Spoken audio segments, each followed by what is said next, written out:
Captain Tae-ho Kim stood on the bridge of the New Seoul, watching the stars through the main screen. The ship had been traveling for 6 months, carrying 10,000 colonists to a new world. They were closer to the edge of human space than any ship had ever gone before. "Captain, we're approaching the neutral zone," said Yoo-jin Choi from her station. She was the ship's communications officer, and her voice carried a hint of worry. Tae-ho nodded. Every human knew about the neutral zone. It was a barrier that separated human space from the rest of the galaxy. The Galactic Council had built it 200 years ago. They said it was for everyone's safety. "Take us closer," Tae-ho ordered, "but stay on our side of the line."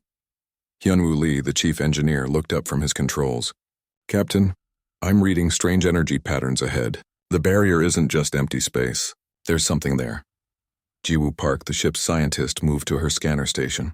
She had studied alien life for years, even though humans had never met any real aliens. All they knew came from old messages the Council had sent long ago.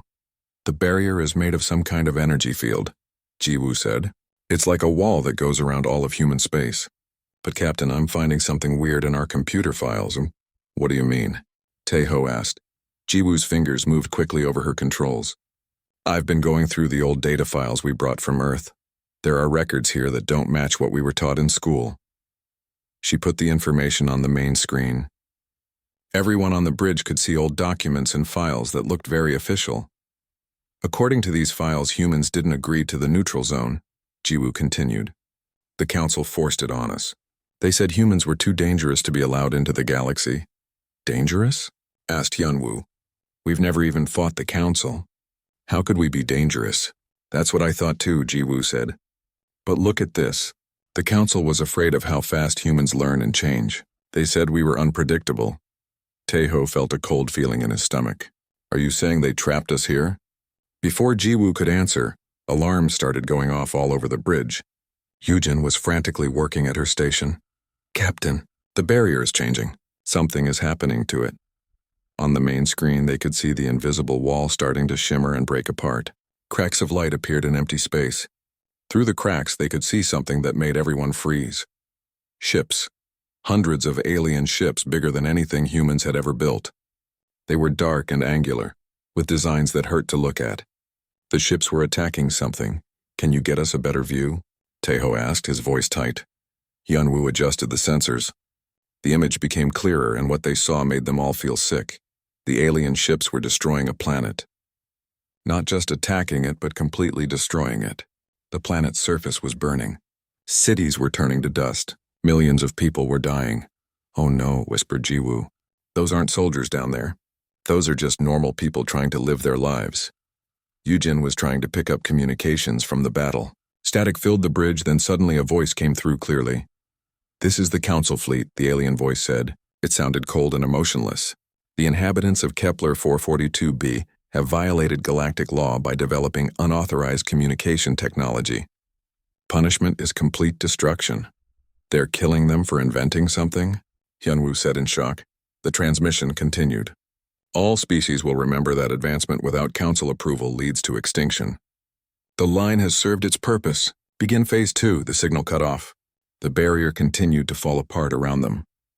More alien ships appeared, and they were all heading in one direction, toward Earth. Tae-ho grabbed the communications controls.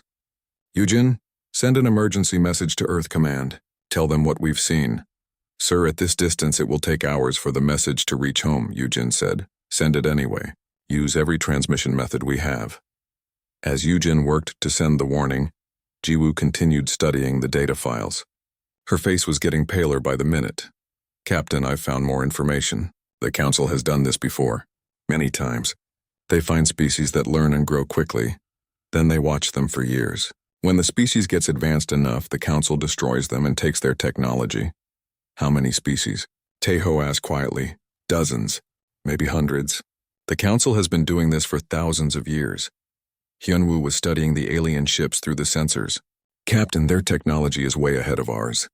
Those ships could destroy our entire fleet without trying hard." Tae-ho looked around the bridge at his crew. These people had signed up to build a new colony, not to fight in a war. But war had found them anyway. "What are our options?" he asked. "We could run," said Yoo-jin. "Head away from both the aliens and Earth. Try to find somewhere to hide." We could go back to Earth and warn them in person, suggested Hyunwoo. Maybe our scientists can figure out a defense. Jiwoo looked up from her research. Or we could try to contact other species. If the Council has been doing this for thousands of years, there might be other survivors out there. People who escaped.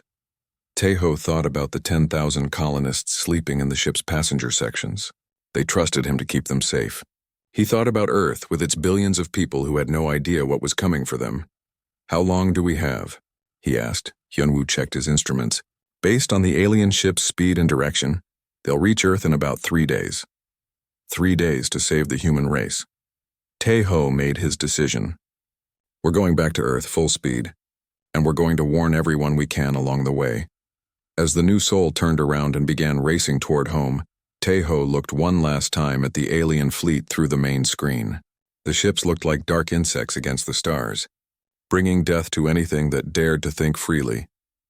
But humans had never been good at giving up without a fight. The war for humanity's survival was about to begin. The emergency meeting room aboard the New Soul was packed with the ship's senior officers. Captain Taeho Kim sat at the head of the table, looking at the worried faces around him.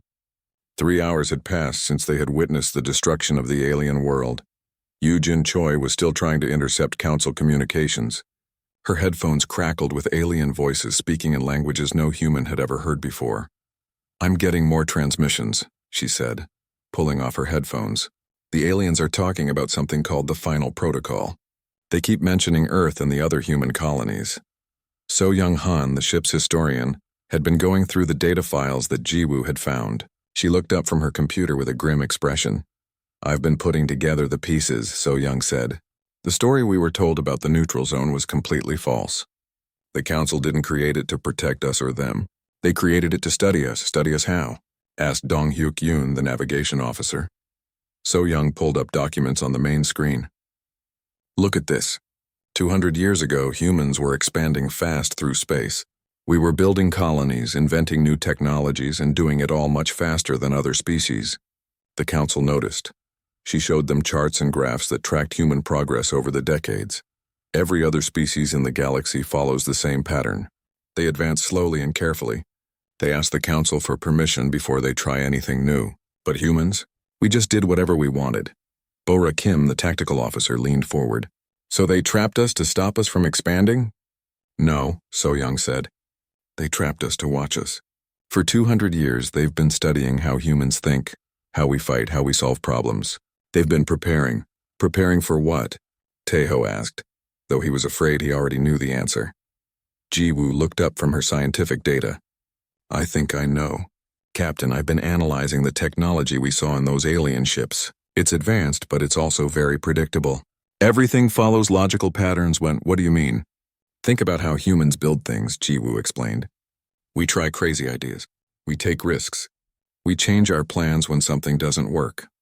But these aliens, they seem to follow exact rules for everything." Woojin Nam, the chief engineer, nodded slowly. "I noticed that too. Their ships are perfectly designed, but they're all exactly the same. No variation, no personal touches. It's like they were built by computers." Yoojin suddenly sat up straight. "Captain, I'm getting a clear transmission. It's from the Council's main fleet." She put the alien voices on the speakers. The translation computer worked to turn their words into human language. "Species 7432 elimination protocols are active," said a cold alien voice. "Human containment was successful. Sufficient data has been collected on their warfare patterns, technological development, and social structures." Another voice responded. "Confirmed. Humans follow the same pattern as species 6191, 6023, and 5447. High adaptability, rapid technological advancement, unpredictable tactical thinking. Standard elimination procedures should be effective. Begin final phase. All human worlds are designated for immediate destruction. Salvage any useful technology after population removal." The transmission ended. The room was completely silent. Finally, Dong-hyuk spoke. "They've done this before. How many other species have they wiped out?" So Young was frantically searching through the data files. "Based on these records, hundreds, maybe thousands. The Council finds species like us, studies them until they understand how they work, then destroys them and takes their technology." "But why?" asked Bora. Why not just trade with these species? Work together? Because they're afraid, Jiwoo said quietly. Think about it. The Council has been running the galaxy the same way for thousands of years. Then they find species that do things differently, that might challenge their control. Wu Jin was studying technical readouts from the alien ships. Captain, I'm seeing something interesting in their technology. It's very advanced, but it's also very rigid. Everything follows exact mathematical formulas. So human technology doesn't work that way. We build things that shouldn't work, but they do anyway. We use trial and error, random inspiration, gut feelings. Our computers can't even predict what we'll invent next. Taeho started to understand. You're saying that our unpredictability is exactly what they can't handle? Maybe, Wu Jin said. Their whole civilization is based on order and predictability. They study a species until they understand exactly how it thinks, then they destroy it. But what if they can't really understand how humans think? Wu Jin was listening to more transmissions. Captain, the alien fleet is definitely heading for Earth, but they're also sending ships to all the human colonies. Mars, Europa, Titan, the outer settlements. They plan to hit everywhere at once. Bora was running calculations on her computer. Sir, their fleet is massive. Thousands of ships, each one bigger than anything in human space. Our entire military couldn't stop even a small part of their force. The room fell silent again. Everyone was thinking the same thing. Earth and all the human colonies were doomed. But Taeho wasn't ready to give up. What about other species? The ones the Council destroyed before us. Are there any survivors? So Young checked her files. Maybe.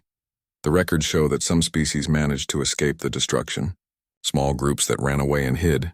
Could we contact them? It's possible. If they're still alive, they might be willing to help. They have reasons to hate the Council too. Dong-hyuk looked at his navigation charts. Captain, we have a choice to make.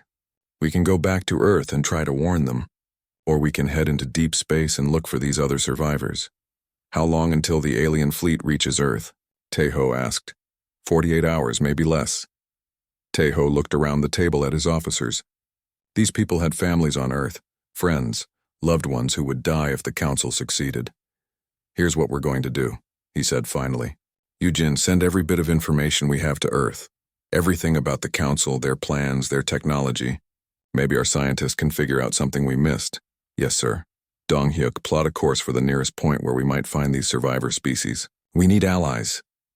But Captain, Bora said, if we go looking for survivors, we won't be able to help defend Earth. Taeho nodded grimly.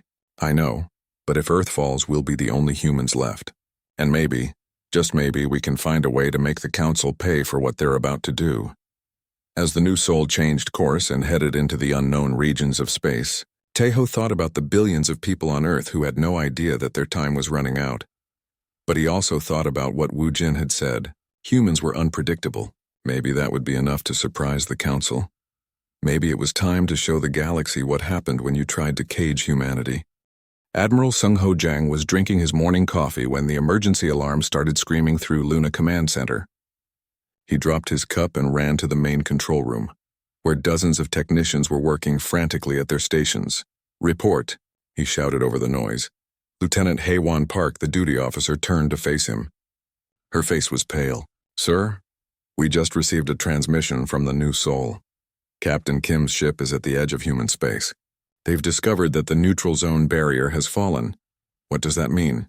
It means we're not alone anymore, sir. And the aliens out there want us dead. Sung-ho grabbed the data pad that Haewon handed him. As he read Captain Kim's report, his blood turned cold. An alien fleet was heading for Earth. They would arrive in less than 24 hours.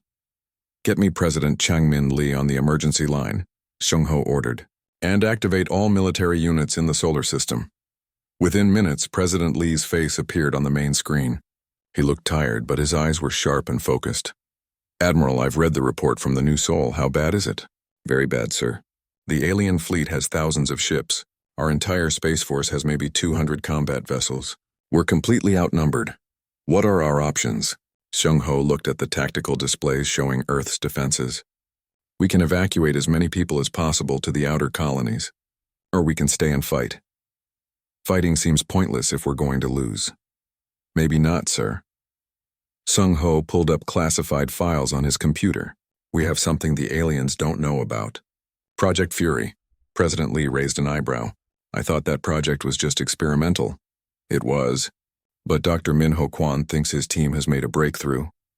An hour later, Seung-ho was deep underground in a secret laboratory beneath the lunar surface. Dr. Minho Kwon, a thin man with messy hair, was showing him weapons that looked like nothing he had ever seen before. These are quantum disruption torpedoes, Minho explained, pointing at torpedo-shaped devices covered in strange symbols. They work completely differently from normal weapons. How so? Normal weapons follow the laws of physics. Energy goes from point A to point B in a predictable way. But these weapons use quantum uncertainty. They don't follow normal rules. Seung-ho didn't understand the science, but he understood weapons. Do they work? In tests, yes. But Admiral, there's something strange about them. Our computers can't predict exactly what they'll do. Sometimes they're more powerful than expected, sometimes less. It's completely random. That sounds like a problem, Minho shook his head. Actually, it might be our advantage. If our own computers can't predict these weapons, then alien computers probably can't either. Back on the surface, Seung-ho was meeting with his fleet commanders. Captain Jae-sung Lim commanded the Rapid Response Fleet, Earth's fastest ships. Captain Yoon-ji Baek led the heavy destroyers that protected the inner planets. The alien fleet will arrive in 18 hours, Seung-ho told them. We're going to meet them halfway near the asteroid belt.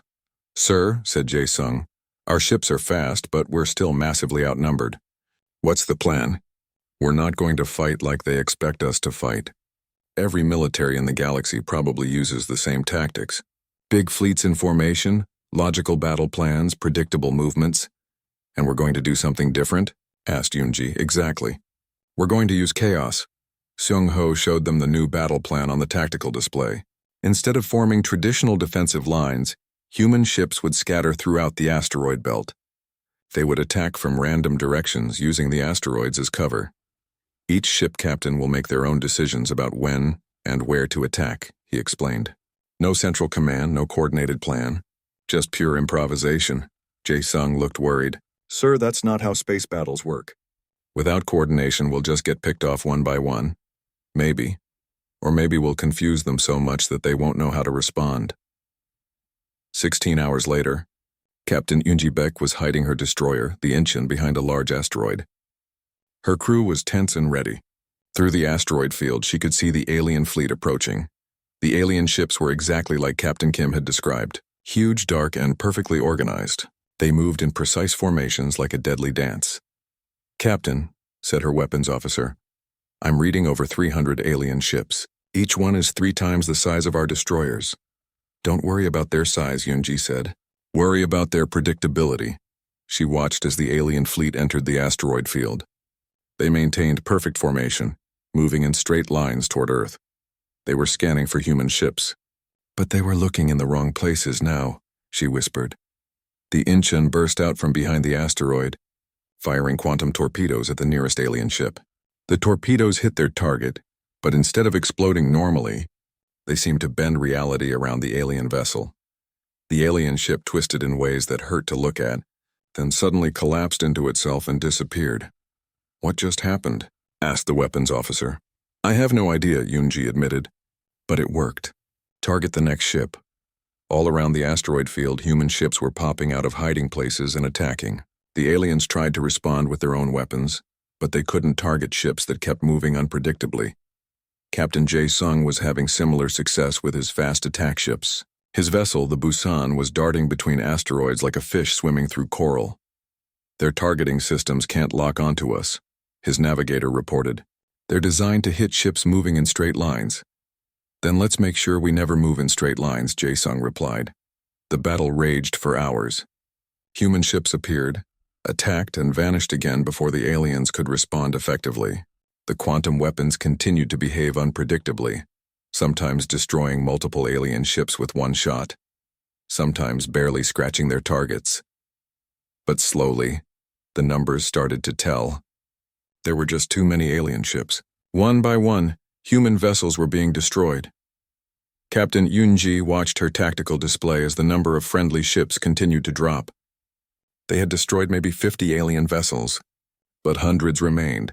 Captain, her communications officer said, Admiral Seung-ho is ordering all remaining ships to fall back to Earth. Yoon-ji looked at the alien fleet. They were confused and angry, but they were still coming. Earth's orbital defenses wouldn't be enough to stop them, but as the human ships retreated, something unexpected happened. The alien fleet stopped advancing. They formed a defensive formation and waited. "Why aren't they following us?" the navigator asked. Yunji studied her sensors. "Because they don't understand what just happened. We didn't fight like any species they've studied before. They need time to figure out new tactics." Back on Luna, Admiral Seung-ho was getting reports from the battle. Half his fleet was gone, but they had bought time. More importantly, they had proved something. "The aliens can be beaten," he told President Lee over the communication link. "Their technology is better than ours, but they think like computers. They can't handle true chaos. How long before they attack again? Hours, maybe days. But when they come back, they'll be ready for us." Seung-ho looked at the tactical displays showing Earth's remaining defenses. They had won the first battle, but the war was far from over. And somewhere out in the galaxy, the Council was probably very surprised that their latest victims had dared to fight back. President Changmin Lee stood in the emergency session room, looking at the faces of Earth's military leaders through video screens. 3 days had passed since the first battle, and the alien fleet was still waiting at the edge of the solar system. "They're studying us," Admiral Seung-ho Jang reported from Luna Command. "Every hour they wait, they learn more about how we fight." "Then we don't give them time to learn," Changmin said firmly. "Admiral, I'm authorizing Operation Wildfire." The room fell silent. Operation Wildfire was the most dangerous plan anyone had ever suggested. Instead of defending Earth, humanity would attack the alien empire directly. Captain Sung-woo Park, who commanded the stealth ship Seoul Ghost, spoke up from his ship. "Mr. President, are you sure about this? We'd be leaving Earth almost defenseless."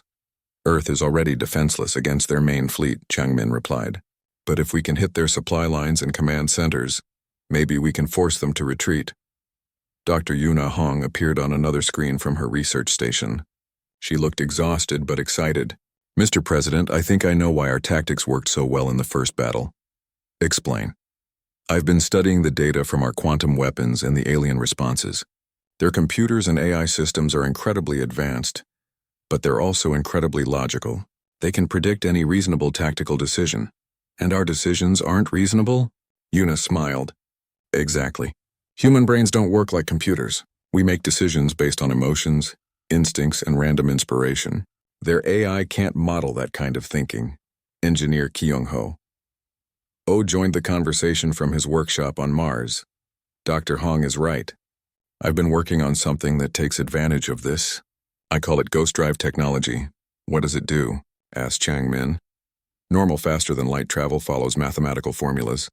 You calculate your destination, plot your course, and jump to light speed. Very predictable. And ghost drive? Ghost drive uses quantum uncertainty. Instead of calculating an exact destination, it calculates a probability cloud of where you might end up. You never know exactly where you'll come out of light speed until you get there." Admiral Seung-ho looked confused. "That sounds horrible for navigation." "For normal navigation, yes. But for military purposes, it means enemy forces can never predict where you'll appear. You could attack from any direction at any time." Changmin nodded slowly. "How many ships can you equip with this technology?" "I have enough prototype drives for 50 ships. Small, fast vessels only. Do it. Captain Park, you'll lead the mission." Over the next 12 hours, 50 of humanity's fastest ships were equipped with ghost drives and quantum weapons. Captain Sung-woo Park studied star maps showing alien territory beyond human space. "Our targets are supply depots, communication relays, and command stations," he told his captains during the briefing. "We hit fast, we hit hard, and we disappear before they know what happened." Captain Hyojin Seo, who commanded the stealth ship Daegu Fury, raised her hand. "Sir, how do we coordinate attacks if we don't know where we'll end up?" "We don't coordinate. Each ship operates independently. Pure chaos. The first strike happened simultaneously across 12 different star systems. Human ships appeared without warning near alien installations, fired their quantum weapons, and vanished again. On the alien world of Vorthan Prime, the Council's regional command center was coordinating the attack on Earth when reality suddenly twisted around it. A human ship had appeared directly above the facility and fired a single quantum torpedo. The command center didn't just explode, it folded in on itself and disappeared, taking half the planet's communication network with it. Similar attacks were happening everywhere. Supply convoys found themselves under attack by ships that appeared from nowhere. Communication relays were destroyed by weapons that didn't follow normal physics. But the real breakthrough came when Lieutenant Junho An managed to capture an alien command ship intact.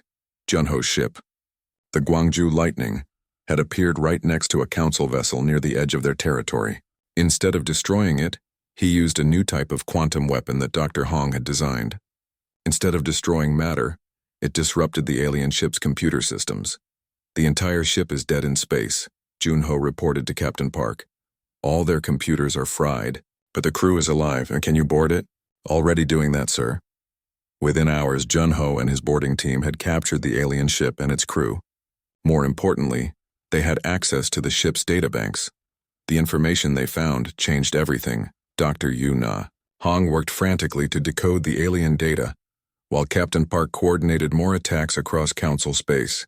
What she discovered was both horrifying and encouraging. The Council is made up of 12 different species, she reported to President Lee. But they don't really work together.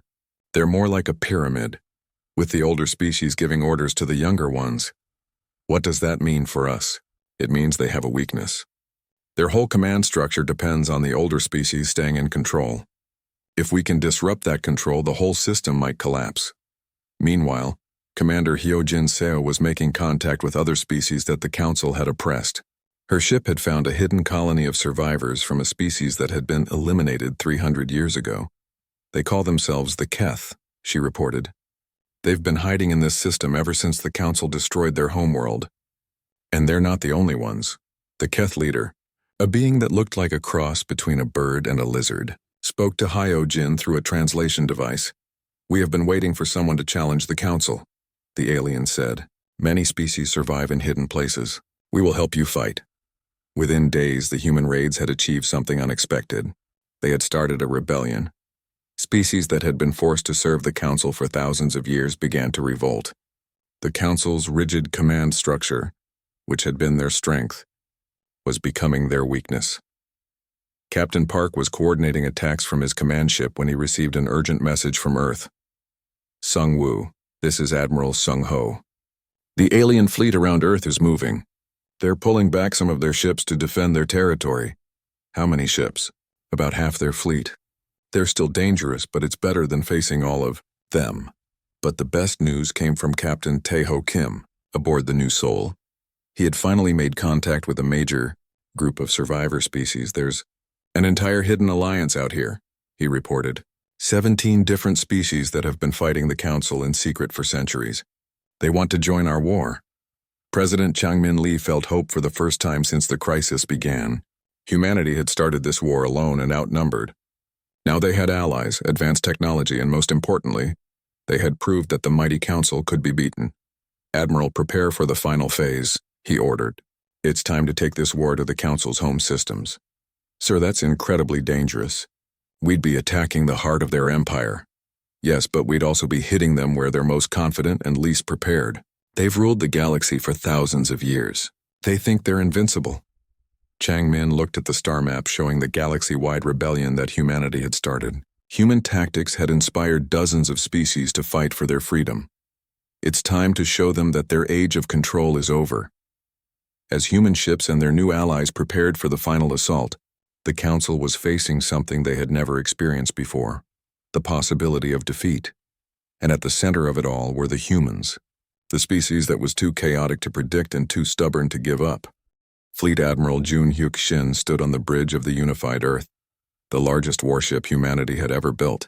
Around him, the combined human and alien rebel fleet stretched across space like a deadly constellation of stars. 3 years had passed since the first battle at Earth. The war had spread across the entire galaxy. Dozens of species had joined the rebellion against the Council. But the final battle was about to begin. Admiral, we're approaching the galactic core, reported Captain Dae-sung Cho from his ship Busan's Pride. The Council's home systems are directly ahead. Through the main screen, Jun Hyuk could see something that made his breath catch. The Council had built a massive structure around the galaxy's central black hole. It was bigger than a planet covered in weapons and shields. How many Council ships are defending it? He asked his tactical officer. Over 10,000, sir. Plus the station itself has enough firepower to destroy our entire fleet. But Chief Scientist Sujin Yu had been working on a secret weapon. She appeared on the bridge looking nervous but determined. Admiral, I've discovered something about the Council that might help us. They're not really 12 separate species anymore. What do you mean? Over the thousands of years they've been in control, they've merged their minds together. They share thoughts, memories, and decisions. They've become one giant collective consciousness. Jun Hyuk frowned. Is that supposed to be good news or bad news? Both. The good news is that they think as one mind, so they can't surprise each other or adapt quickly to new situations. The bad news is that their combined mental power is incredible. Commander Hee Young Kang, who led the Special Forces, joined the conversation. Doctor, are you saying they're like a computer made of living brains? Exactly. And like any computer, they can be overloaded with the right kind of data. Sujin showed them her research on the main screen. I've been studying human brain patterns and comparing them to the Council's collective mind. Humans think in ways that the Council literally cannot understand, such as creativity, hope, random inspiration, emotional decision-making. These concepts are like viruses to a logical system. If we could somehow transmit human thought patterns directly into their collective mind, it might cause a system crash. Captain Dae-sung raised his hand. Doctor, that sounds very theoretical. How would we actually do it? Sujin took a deep breath. We'd need to get close enough to their central station to establish a direct mental link, and someone would have to volunteer to have their mind connected to their system. The bridge fell silent. Everyone understood what she was suggesting. It would be a suicide mission. I'll do it, said Captain Dae-sung immediately. No, said Jun Hyuk. I'm the fleet commander. If anyone is going to sacrifice themselves, it should be me. Actually, interrupted Dr. Woo Sung Jang, who had been quietly working at a science station, I think I have a better idea. What if we don't use just one human mind? What if we use all of them? He pulled up new data on the screens. I've been working on a way to link human minds together using quantum entanglement. Not to merge them like the Council did, but to let them share thoughts while staying individual. Could that work? Asked Sujin. In theory, yes. A network of human minds, all thinking freely and chaotically connected to the Council's rigid system. It would be like injecting pure randomness into a perfect machine. Admiral Jun Hyuk made his decision. How long do you need to set this up? 6 hours, maybe 8. You have 4 hours. The Council fleet is already moving to intercept us. As Dr. Woo Sung and his team worked frantically to prepare the mental network, the space battle began. Council ships poured out of the central station like angry insects. Their weapons were more advanced than anything the rebels had ever faced. Captain Sung-woo Park led the first wave of attacks in his Ghost Drive ships. They appeared randomly throughout the Council formation, firing quantum weapons and disappearing again. But this time, the Council was ready for human tactics. Their ships moved in unpredictable patterns, making it harder for the Ghost Drive vessels to target them. They've learned from our previous battles, Sung-woo reported to the fleet. They're adapting to our chaos. The battle was going badly for the rebels. Council ships were destroying human and alien vessels faster than they could be replaced. The massive central station hadn't even started fighting yet. Admiral, called Captain Yoonji Baek from her destroyer, we're losing ships too fast. We need to try the mental attack now. Dr. Woo Sung, are you ready? Almost, sir. I need 5 more minutes to calibrate the quantum transmitters. We don't have 5 minutes. That's when Captain Dae-sung made his choice. His ship Busan's Pride suddenly broke formation and headed straight for the Council station. Dae-sung, what are you doing? Jun Hyuk demanded, buying you time, sir. I'm going to ram their shield generators. That's suicide. Maybe. But if I can create a gap in their shields, you can get the mental transmitters close enough to work. Dae-sung's ship flew through a storm of enemy fire. His shields failed, his weapons were destroyed, but he kept flying. At the last second, he crashed directly into the station's main shield generator. The explosion lit up space like a new star. When the light faded, there was a gap in the Council's defenses. Now, Dr. Woo Sung. Do it now. The quantum transmitters activated. Across the human fleet, thousands of minds suddenly connected, not merged but linked. Each person could feel the thoughts and emotions of the others while remaining themselves. The effect was immediate and overwhelming. Human creativity, hope, fear, love, anger, and determination flowed through the quantum link. and struck the Council's collective consciousness like a tidal wave. For the first time in thousands of years, the Council felt something they had forgotten existed: chaos. Their perfect mental order began to crack. Individual thoughts that they had suppressed for millennia started to resurface. The 12 species that had merged their minds began to remember what it was like to think for themselves. On the central station, alarms were going off as the collective consciousness started to break apart. Council ships stopped moving in formation. Some ships turned and fled. Others began attacking each other as their crews remembered old grudges between species. "It's working," shouted Sujin. "Their collective mind is fragmenting." But the process wasn't without cost.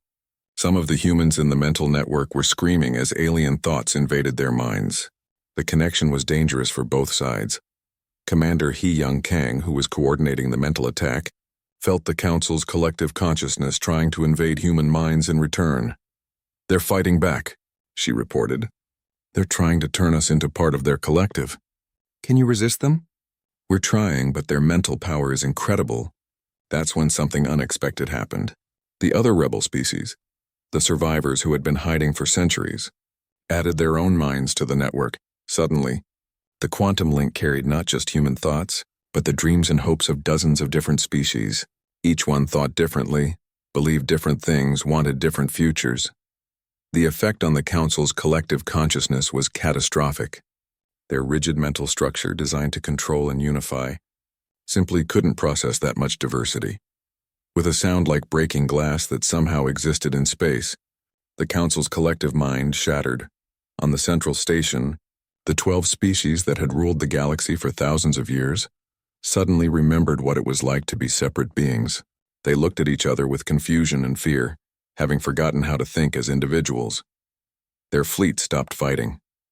Many ships simply drifted in space as their crews tried to understand what had happened to them. Admiral Junhyuk watched in amazement as the most powerful empire in galactic history collapsed in minutes. "Admiral," reported Captain Sungwoo, "the Council ships are surrendering. Their crews are asking for help. They don't remember how to function without the collective consciousness." 5 years later, Admiral Tae-ho Kim, now promoted from his days as captain of the New Seoul, stood in the council chambers of the new Free Galactic Alliance. Representatives from hundreds of species worked together to build a government based on cooperation instead of control. The former council species were slowly learning how to think for themselves again. Some adapted quickly, grateful to be free. Others struggled with the concept of individual choice after thousands of years of shared consciousness. "The galaxy is a very different place now," Tae-ho reflected to President Changmin Lee, who had come to visit the new capital. "Better or worse?" Changmin asked. "More chaotic, definitely, but also more alive. Dozens of species are inventing new technologies, creating new art, exploring new ideas. The galaxy is growing again instead of just maintaining order." Through the large windows of the council chamber, they could see ships from hundreds of different worlds coming and going. Each one was unique, built according to the values and dreams of its creators. "Do you think we did the right thing?" Changmin asked. Tae-ho smiled. "The council offered us a choice between submission and extinction. We chose something they never expected." "What's that?" "We chose to remain wonderfully, chaotically human. And we taught the galaxy that sometimes the best answer to perfect order is beautiful chaos."